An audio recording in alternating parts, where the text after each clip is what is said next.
लोरेन बिश्नोई देशभक्त है या गैंगस्टर? क्योंकि बाबा सिद्दीकी मर्डर के बाद हर कोई लोरेन बिश्नोई को देशभक्त बताने पे लगा हुआ है। लोरेन बिश्नोई को जो लोग देशभक्त मानते हैं उनका कहना यह है कि जो लोरेन बिश्नोई की गैंग है वो दो ही टाइप के लोगों को सूट करती है, जैसा कि खालिस्तानी या फिर हिंदू देवी देवताओं का अपमान करना। और दूसरी तरफ कुछ ऐसे लोग हैं जो लोरेन बिश्नोई को खुलेआम गैंगस्टर बोल रहे हैं, जैसे कि पॉलिटिक्स का भी सपोर्ट होना। कहते हैं कि पॉलिटिक्स भी लोरेन बिश्नोई को सपोर्ट करती है, जिसके चलते पुलिस भी उनकी कस्टडी लेना नहीं चाहती। अब कहानी में आता है नया ट्विस्ट। ना तो कभी बाबा सिद्दीकी ने खालिस्तानियों का सपोर्ट किया था, ना ही कभी हिंदू देवी देवताओं का अपमान किया था, लेकिन उसके बाद भी लोरेन बिश्नोई के शूटरों ने बाबा सिद्दीकी को क्यों मारा? तो कहानी शुरू से शुरू करते हैं। बाबा सिद्दीकी काफी माने जाने व्यक्ति थे, क्योंकि बाबा सिद्दीकी के जो रिश्ते थे, सेलिब्रिटी हो या कोई पॉलिटिशियन हो, सबके साथ काफी मजबूत थे। बाबा सिद्दीकी ने महाराष्ट्र की राजनीति में 40 साल तक काम किया था और हाल ही में 2024 की फरवरी में उन्होंने कांग्रेस पार्टी भी ज्वाइन की थी। बाबा सिद्दीकी के मर्डर से 15 ही दिन पहले उनको धमकी मिलती है मारने की, जिसके बाद उनकी सिक्योरिटी बढ़ा दी जाती है, जिस सिक्योरिटी के अंदर 10 से 15 गार्ड रहते हैं। लेकिन अब बुरी किस्मत कह लो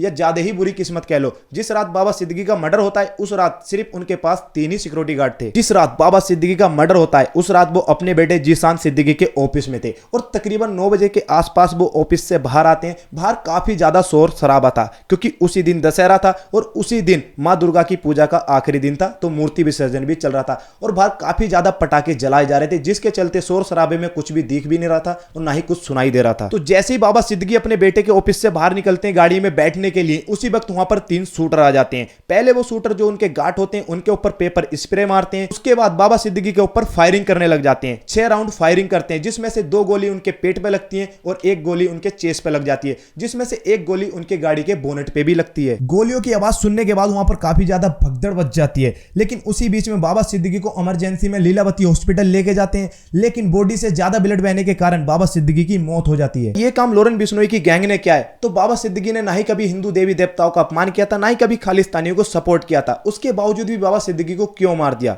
तो यहां पर रीजन निकल के आता है ये सलमान खान के साथ दोस्ती होना। क्योंकि आप सबको पता है लोरेन बिश्नोई और सलमान खान की काफी पुरानी दुश्मनी है। सलमान खान और बाबा सिद्दीकी की काफी गहरी दोस्ती थी, जो लोरेन बिश्नोई को पसंद नहीं थी, क्योंकि लोरेन बिश्नोई का साफ साफ कहना है जो भी सलमान खान को सपोर्ट करेगा, बाबा सिद्दीकी को मारने वाले 3 शूटर होते हैं, जिसमें से एक शूटर का नाम होता है शिवा गौतम और दूसरे शूटर का नाम होता है गुरमेल सिंह और तीसरे शूटर का नाम होता है धर्मराज कश्यप। शिवा गौतम और धर्मराज कश्यप ये दोनों काफी गहरे दोस्त होते हैं और दोनों उत्तर प्रदेश के एक छोटे से गांव से आते हैं। लेकिन जो तीसरा शूटर होता है जिसका नाम गुरमेल सिंह होता है, ये पंजाब का रहने वाला होता है। बाबा सिद्दीकी को मारने के बाद शूटर बेखौफ होकर बोल रहा है कि बाबा सिद्दीकी कोई अच्छा आदमी नहीं था, इस पे मधुका का केस था, यानी कि मनी लॉन्ड्रिंग का। ये केस किसी भी आम व्यक्ति पे नहीं लगाया जाता है, ये केस उसी व्यक्ति पे लगाया जाता है जिस पे ज्यादा पैसा हो या फिर ज्यादा पैसे की लौट फेर की हो। अब लोरेन बिश्नोई के निशाने पर है stand up comedian Munawar Faruqui, क्योंकि stand up comedian Munawar Faruqui ने अपने शो में हिंदू देवी देवताओं का अपमान किया, जिसके बाद सभी हिंदू नाराज हो गए थे। या सिंपल सी बात है, अगर आपके रिलीजन का कोई अपमान करेगा तो आप भी बर्दाश्त नहीं करोगे। के बाद ही लोरेन बिश्नोई ने मुनावर फारूकी को अपने टारगेट पे रखा है। लेकिन समझ में ये नहीं आता है लोरेन बिश्नोई जेल में होने के बावजूद भी बाहर अपनी गैंग ऑपरेट कैसे कर रहा है।